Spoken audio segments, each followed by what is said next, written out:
bloco de exercício, aplicar conhecimento 5, tá certo? Começa lá na página 498. Vamos ver então.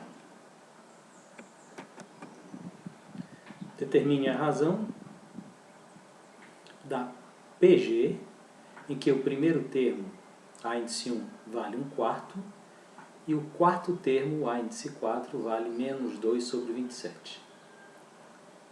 Muito bem.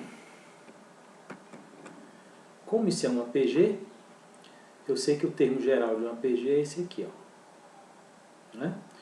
Onde N é a posição do termo, A índice 1 é o primeiro termo, R é a razão e N é a posição que eu estou estudando.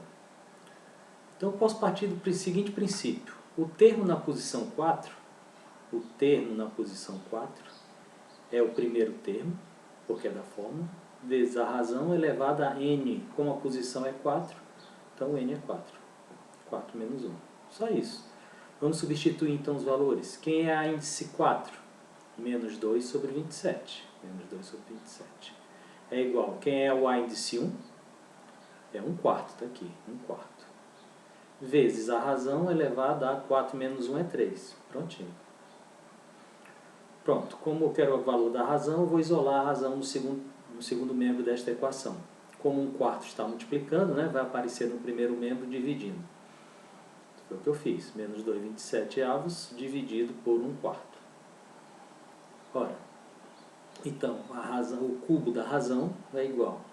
Para dividir duas frações, eu repito a primeira e multiplico pelo inverso da de baixo.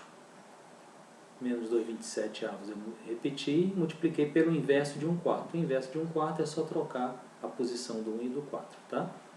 Prontinho. E aí eu efetuo essa conta. Como é que eu multiplico duas frações? Multiplico os numeradores e multiplico os denominadores. Número negativo multiplicado por um número positivo vai dar um número negativo. 2 vezes 4, 8. E 27 vezes 1 é 27. Portanto, o cubo da razão é menos 8 sobre 27. Como eu quero só a razão, eu vou usar a operação inversa. Qual é a operação inversa de elevar a 3? É extrair a raiz cúbica. Tá? Então, vou extrair a raiz cúbica de R ao cubo, que é o próprio R, aqui, e a raiz cúbica de menos 8 sobre 27. Como o índice é ímpar, a resposta da raiz cúbica terá o mesmo sinal que tiver aqui do radicando, que tiver aqui dentro. Como o que está aqui dentro, que chama-se radicando, é negativo, então a resposta será negativa. Se fosse positivo, sairia positivo. Tranquilo? Bom, como é negativo, a raiz cúbica de 8 sobre a raiz cúbica de 27. Lembrando que a raiz cúbica de uma fração é a raiz cúbica do numerador dividido pela raiz cúbica do denominador. Atenção, cuidado, aqui é raiz cúbica. Raiz cúbica de número negativo é possível fazer, certo? Raiz cúbica, raiz quinta, raiz sétima. Se for raiz de índice ímpar, eu posso extrair a raiz, seja de qualquer número, positivo ou negativo. Somente se a raiz for quadrada, ou quarta, ou sexta, ou seja, se for de índice par, é que eu não consigo extrair a raiz de índice par de números negativos. Isso no campo dos números reais, tá? Só um lembrete. Enfim. Raiz cúbica de 8. Qual é o número que é elevado a 3 dá 8? É o 2, né? Então a raiz cúbica de 8 é 2. Qual é a raiz cúbica de 27? Qual o número que é elevado a 3 dá 27? É o próprio 3, né? 3 vezes 3, 9 vezes 3, 27. Então a raiz cúbica de 27 é 3. Como o negativo estava aqui, o negativo continua aqui. Portanto, a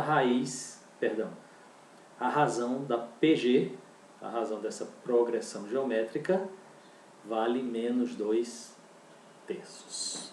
Tranquilo? E é isso, gente. Essa foi a primeira questão. Questão simples, né? Aplicação direta da fórmula do termo geral de uma progressão geométrica. Cuidado que a gente deve ter é a história da extração da raiz, né? Raiz cúbica. Os alunos, vocês têm assim, uma certa preocupação de dizer que não tem raiz de número negativo. Tem sim. Se for de índice ímpar, pode extrair tranquilamente. Vai dar negativo.